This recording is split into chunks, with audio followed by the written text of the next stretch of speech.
দেওয়ার পরে আমি আসছিলাম স্রোতের পাশে, এবং কলা গাছ আমাকে উল্টে এইভাবে চাপাই ধরছে। চাপাই ধরার পরে আমি উঠছি, উঠে যখন দেখতেছি বাবা চলে যেতেছে জোরে, আপনার কলা গাছের উপর টপকে যায়, বাবাকে হাত চা ধরছি।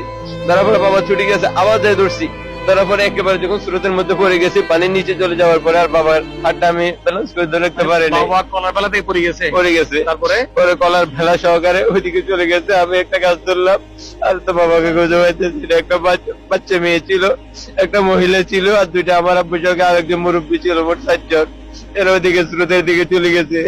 আপনার আব্বাকে আপনি ধরে রাখতে পারেন নাই? ধরে রাখতে পারি না। আমি 2-3 বার পল্টায় বাবাকে যাই চাপ দিয়ে হাত ধরছি, কিন্তু শেষ পর্যন্ত যখন পানির নিচে ডুবে গেছি তখন আর বাবার হাতটা ধরে রাখতে পারি নাই আমি। আপনার আব্বার বয়স কেমন? আমার আব্বার বয়স 72 বছর হয়েছে, 75 বছর। আমরা জানি না ওনার বাবা আল্লাহ তাআলার কাছে কেমন আছে এখন। আমরা দোয়া করি আপনার বাবা আল্লাহ রক্ষা করুন।